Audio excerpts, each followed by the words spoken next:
Alrighty, welcome back. We got some paint on. I end up putting 3 coats on the trunk lid and the dash. I end up putting 3 coats on it. And as I'm painting this, as I'm painting this stuff, everybody must realize, I think Jolene says there's a couple questions about, are you supposed to put epoxy on after the feather fill or etch primer or whatever. Basically what I'm going to say is, you do what works for you. You do what works for you. But you must realize that if someone's going to sell the primer, they're going to want you to use all their other products, basically. If it's just like what can I say? When you build a house nowadays, they want you to put plywood on it. They want you to put the or the tie vac on the outside of it. They want you to tape it. Then they want you to buy an air circulator system so the place does not rot. So basically what I'm saying is you do as you please. Like when you build your little building, you can put boards on it if you want to. You can put tar paper on it if you want to. I know there's all kinds of bylaws now that make you do certain things that you have to do. But when you're building a car, there's more freedom because you get to do exactly what you want to do. I have found that the epoxy does not do me anything unless I'm in a pinch where I want to paint something and I do not want to sand it. Then I'll use it. Yes, I will.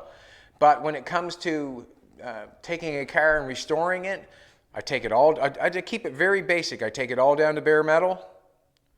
I do any patchwork that I need. Before I apply my body filler, I scratch it up and then put my body filler on. Generally, I'll put a coat of reinforced fiberglass filler on first and then the body filler. The sandpapers I use to get it off. Before I prime it, I do not use no etch primer. I do not use no epoxy primer. I do not use all that stuff. I just prime it, and the reason being is all the metal that I'm priming is scratched down and ready for the primer. That's what it's ready for. I've got the metal ready. I've scratched it all. If you're not doing all the process, if you're not scratching your metal up and sanding your metal down before you prime it, well, you might have a problem. You might. But what I'm saying is I do not use all the other stuff because I have done many of cars and I have no cars that paint's pulling off. I haven't got that issue because when I've sanded my car down in bare metal, the metal is prepped and ready to adhere primer. If you want to use the etch primer and the epoxy and all that stuff, there's certain places that I would use it. And if you want to use it before you prime, that's entirely up to you. That's entirely up to you. That's entirely up to you how you go about getting your vehicle ready to paint, prime, whatever. It's just like when I'm in here spraying the paint. I spray at high pressure because I do not want texture in the paint. I do not want texture in the paint.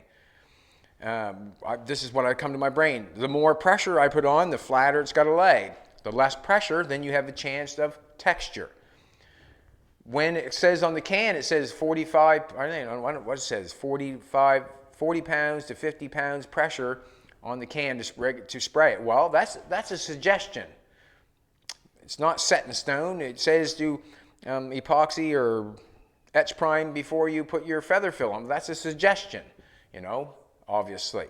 You do what works for you. That's what I suggest. You do what works for you. They say the mixture of the paint, they give you that, what you should mix it at. Well, I like it a little thinner myself because I find that the setup time is a little bit faster and the paint goes on a little bit smoother. If the paint is thick, then you have a chance of texture. Like it's all in the preference of what you're doing.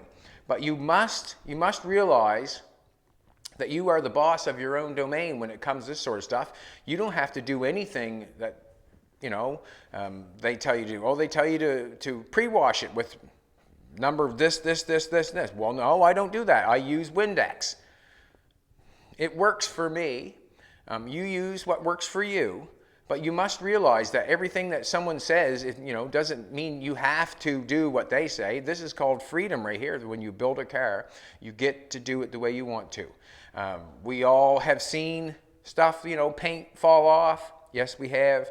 And it's basically because something was not sanded, basically. We've all seen the clear coat fail, basically because it was not sanded or it was left too long or something. There was a problem there.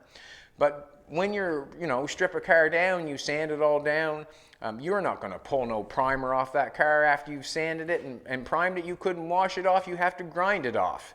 And that basically tells me I don't need anything else. With the paint gun, I'm basically using what they suggested. I have done what they suggested, and it did not work that great for me with the gun I was using. It did not work that great for me. So what I did is I took it in my own hands and did what worked best for me. And that's what you should do.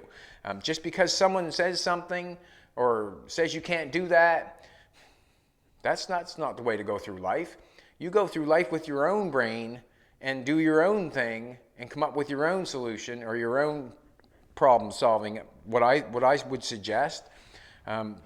But as we're here looking at this, I'm very happy with there's no texture in the dash whatsoever. There's no texture in the trunk lid whatsoever. I've got a little texture on the center pieces here, and that reason being is I did not sand the primer down to its full potential. I know that I'm rock guarding in there, so I did not sand that down to its full potential. But I'm very happy with the texture in it. If I said there was no dirt in it, that's a lie. There is little tiny bits of dirt in it. It does not bother me whatsoever. It's absolutely gorgeous. A couple washes and a couple swipes, and I think I'll be fine. Let's unmask this bad boy. Jolene's looking amazing today, but she's in pain. She's in pain today, she is. So I'm just going to turn the dash towards Jolene so she does not have to move. And then we'll unmask this bad boy. We'll unmask it. I'm going to put a little bit of heat on the tape, and the reason being is just so it comes off a little easier. Just warm that glue up a little bit.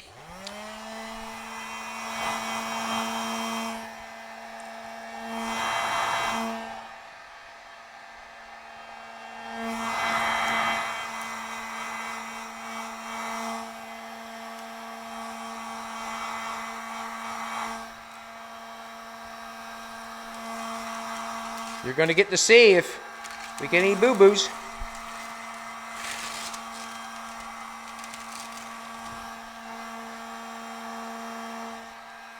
Don't want to burn anything.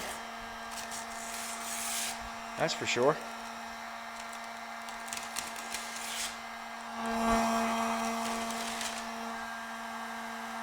So if you think you're going to have a little issue with taking your paper or your tape off, get your heat gun out, warm that stuff up, because it does a good job on the paint gun. It does, or not on the paint gun, on the DA. When you take your discs off, take the heat gun, put a little heat to it, warms the glue up a little bit, makes it come off easier.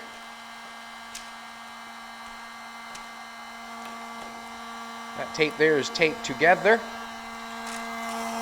Doesn't got any tape there. Leave that alone for a second.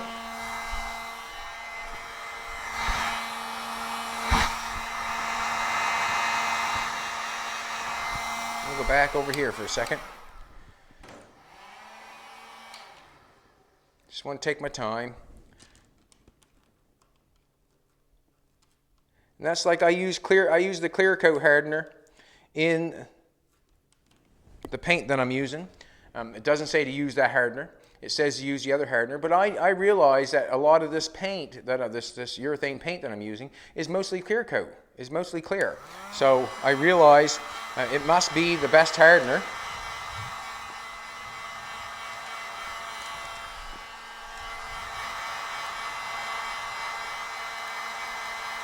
I want to pull down on that, not up.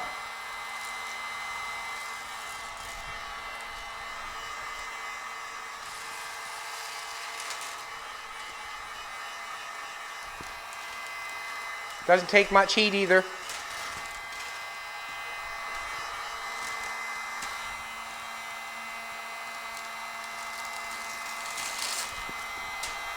Beautiful. Kind of looks nice with the green stripe. Wouldn't expect that, but that's how things happen, is when it's unexpected. That's when you find out things. Just going to do this so Jolene doesn't have to move that much. I got a little bit of tape on the side here that's on the white paint. I don't want to tear it off. I don't know if I sand it down in there that good or not. I just don't want to tear it off, tear the paint off, that's all.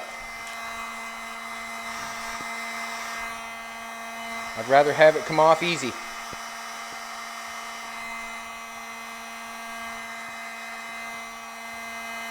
Well done, Chad, well done.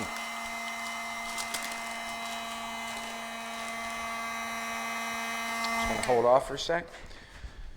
Here are a few pieces. So basically, when you're restoring your car, do as you see fit. You know, you use common sense. Common sense usually prevails on all this stuff. You know.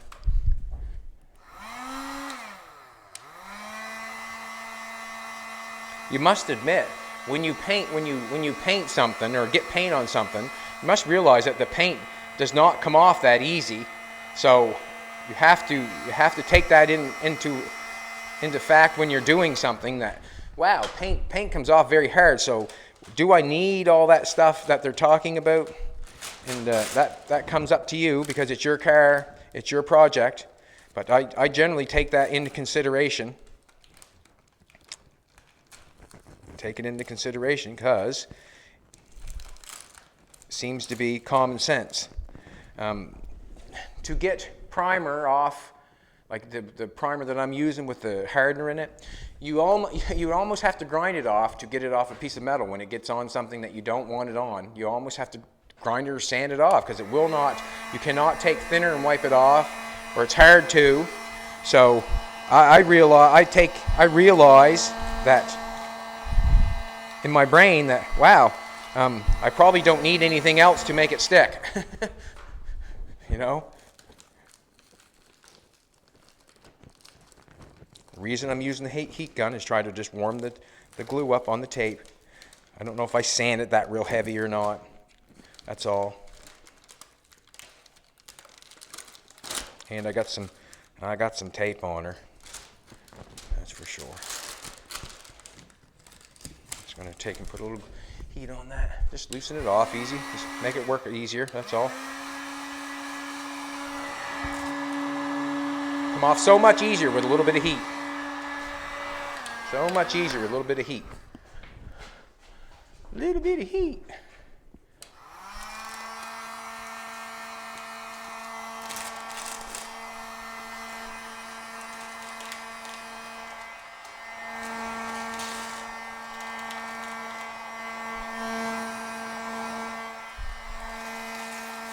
Does so.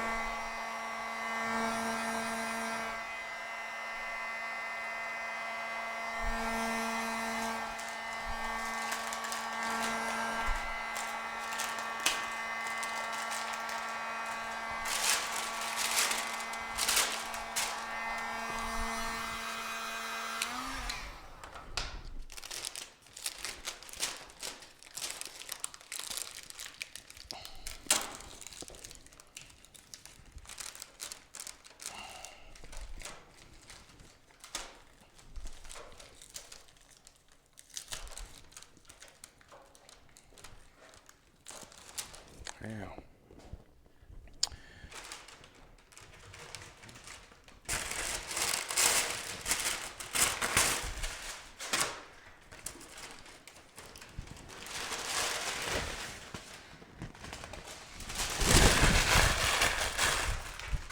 It's like Christmas morning.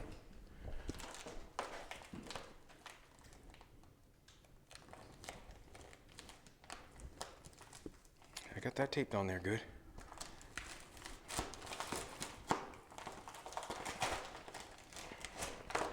Beautiful.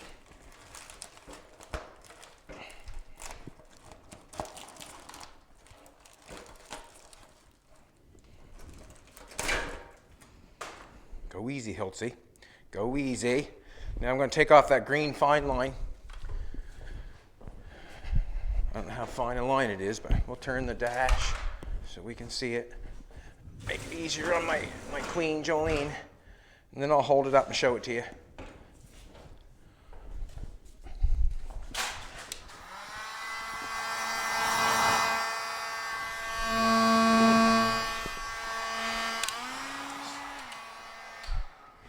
I'm clicking more buttons on that. Can't see that. Gonna have to get myself a set of glasses.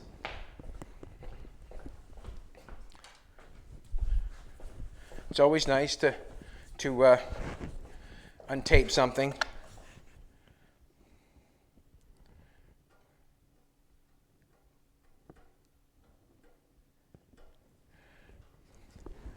I got that wrapped around there really good. I'm going to start from this side, I guess. Let's do our trick.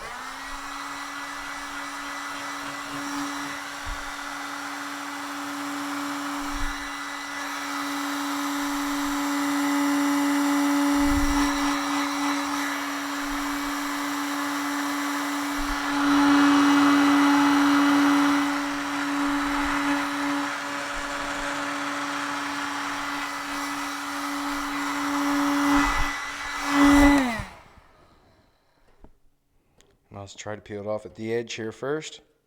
I guess makes sense.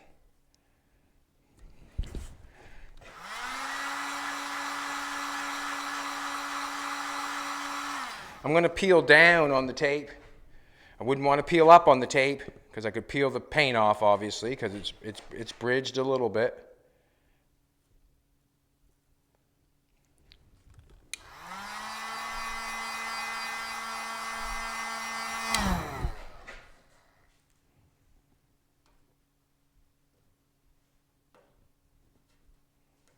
It bridged a little bit.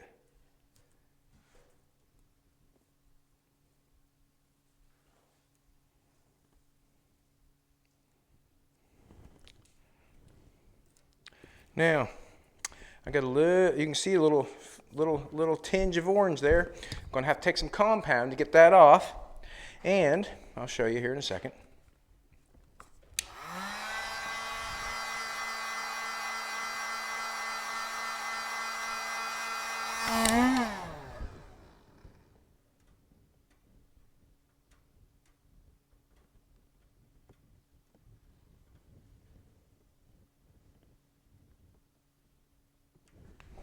I'm just going to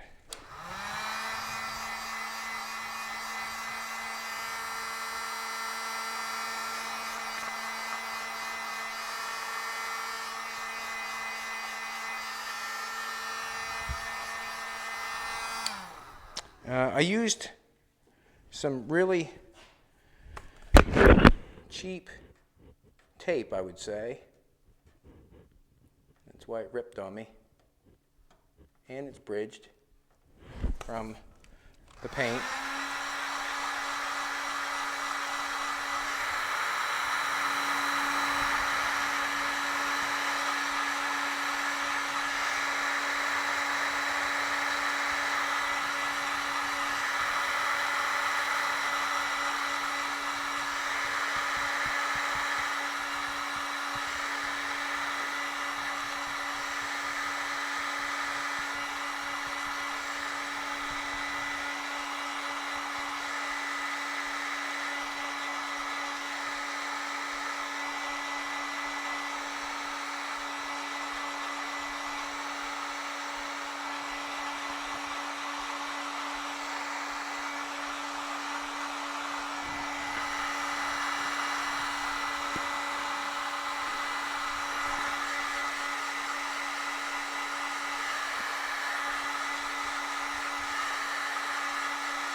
Awesome.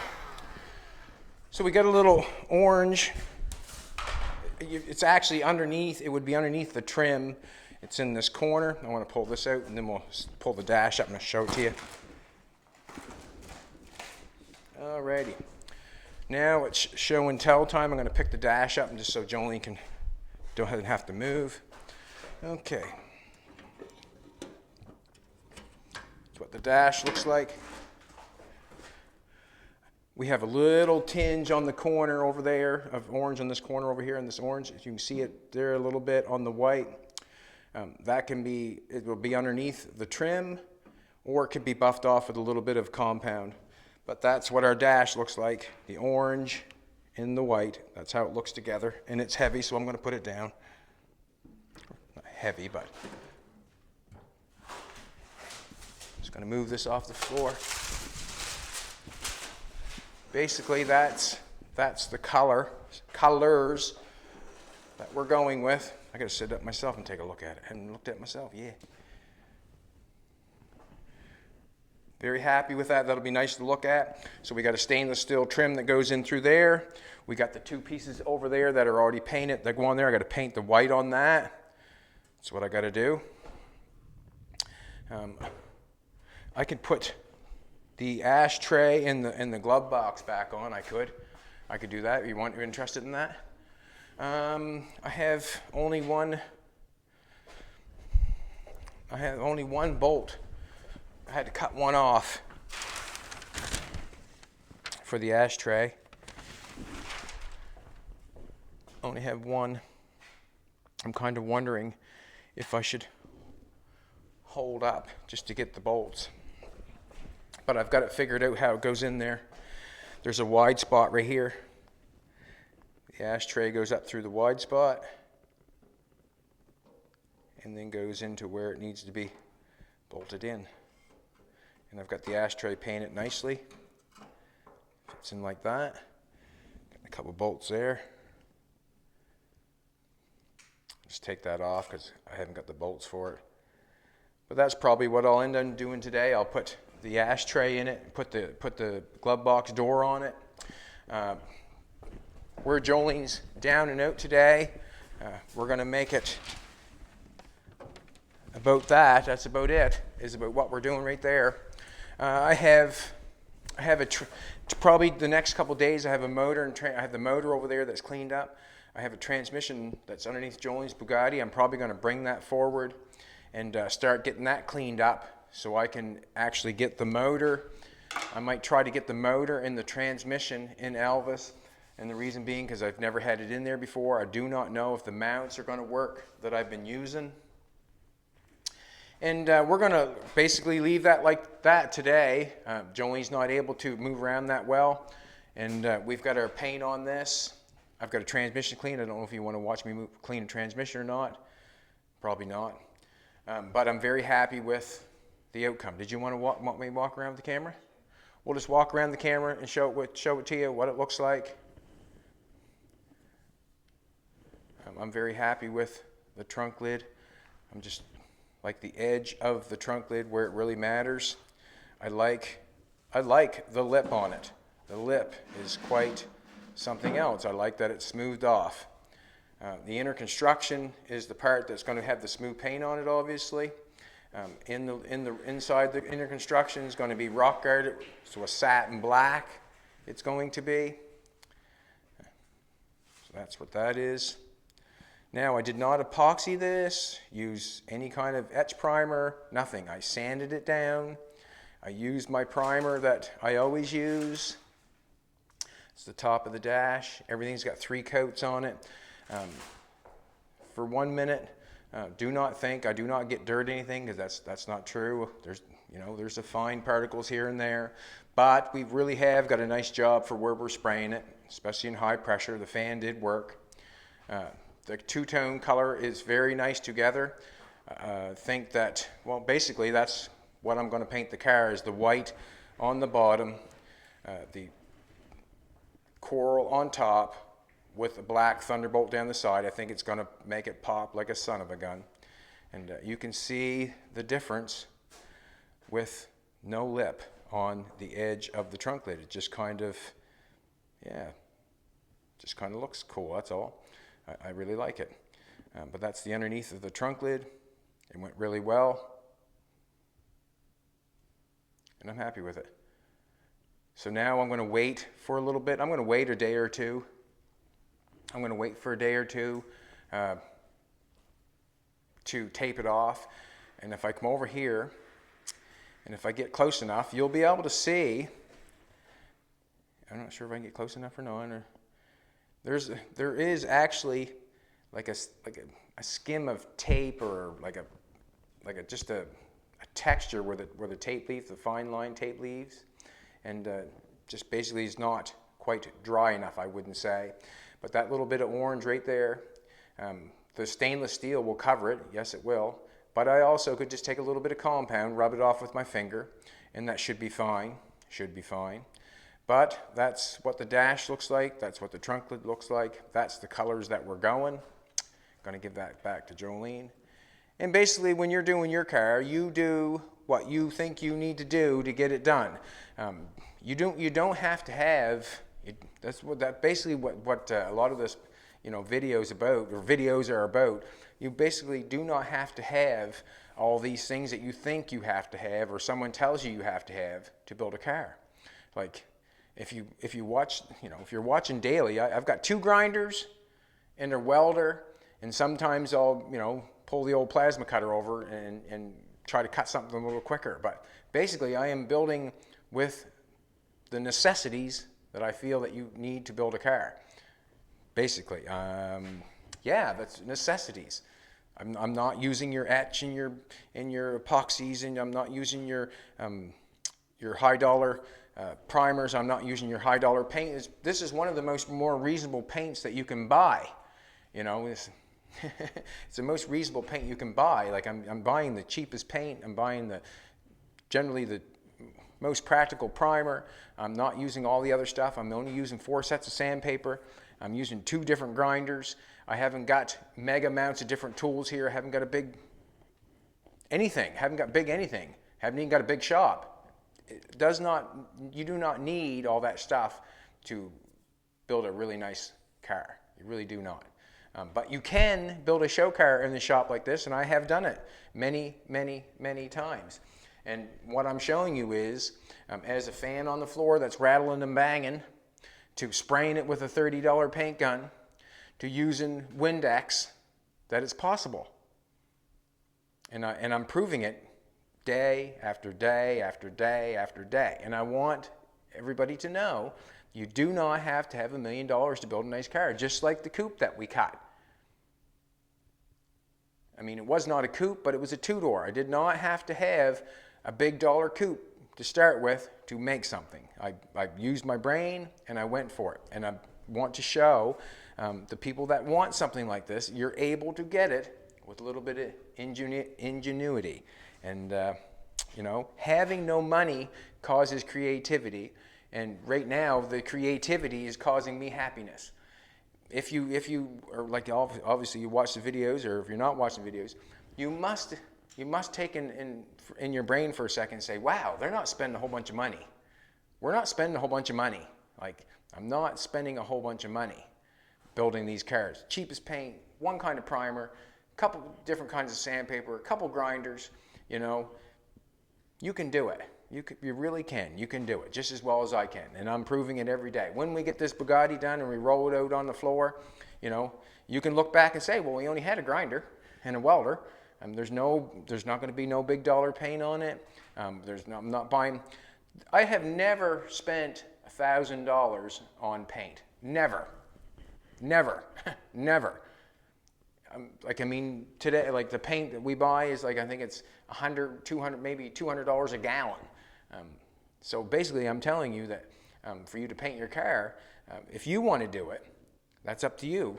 But we're using the least amount of product and price going. And in the end, it makes me just as happy to have something like that painted as to go out and spend $500 on my primer, $600, $700 on my paint, have a $2,000 gun to spray it. It would not make me any happier than what I have right there. I can guarantee it. And basically, as we do this, I hope that you understand that needing something and wanting something is 2 different things. I do not need, or I do not want and I do not need the expensive things. What I want, I use creativity to get it. And I'm using the most cheapest and reasonable way of getting it. I'm not letting anybody tell me how to do it. I've learned my own way how to do it, and I'm satisfied. We all should know when you paint something, it's pretty hard to get the paint off. You know, even if you have not sanded it, it's pretty hard to get the paint off. If you sand something, it's going to be twice as hard to get it off. So for me to go buy extra material because someone says you need it, not a chance. I'm smarter than that. I used my own brain and said, nope, I can spray primer on this car and it'll be just fine. And the reason being is from experience. I've done it, and I'm showing you the most practical and reasonable way to build a car. Whether you believe it or not, it's up to you. It's totally up to you. Let's give away a hat or a shirt. That's enough of that foolishness. It's up to you. But I'm happy with that. Jolene's going to rest, and I'm going to enjoy the colors. Ooh, I love the colors.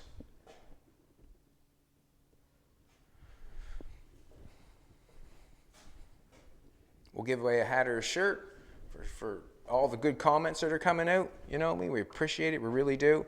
We really do.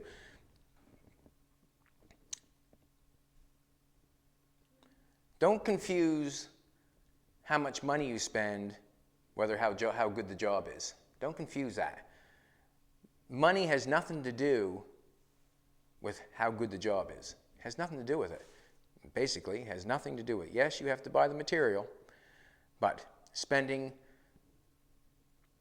$100,000 or spending $20,000, money has nothing to do with how well the job is done. Like, you can buy the most expensive paint and buy the most expensive primers, and you can, you know, whatever. Basically, what you can buy the cheapest material and be just as happy and get just as nice a job. 630 comments? 630 comments. Thank you very much. We appreciate it. We do. So if you want to take your gun and turn her up to 60 pounds pressure and spray it, and the can says, 40 to 50, you put her up to 60 pounds and go for it. If you want to spray it at 30 pounds, you put it on 30 pounds and go for it. Do not allow someone to tell you how to do your car. Andy Hiskett, is that right? Andy Hiskett. Beautiful colors, guys. I was just saying the same thing. Great minds think alike. And I'm very happy with the color. Coral, Wilmington white on the bottom, Calypso coral on the top, just a little bit of black going down to the side. I think we're going to have it. I think it's going to be really, really nice. Thank you very much, everybody. Keep watching. We appreciate it. And do not allow anybody to tell you what you need and what you don't need. Be the man you need to be and make your own decisions. Basically, make your own decisions. If the can says me to spray at 40 to 50 pounds, that's fine. The can is allowed to tell me to do that. But I do not have to do what that can tells me to do. I do what I feel like I need to do to get myself happy. And I suggest you do the same. If you do not want to buy wash and wipe and wax and grease remover and all that stuff, don't buy it. But if you want to spend the money and think that you need it, you most certainly should go for it. But realize that there's more than one way to skin a cat. Have a good one, everybody. We'll see you tomorrow.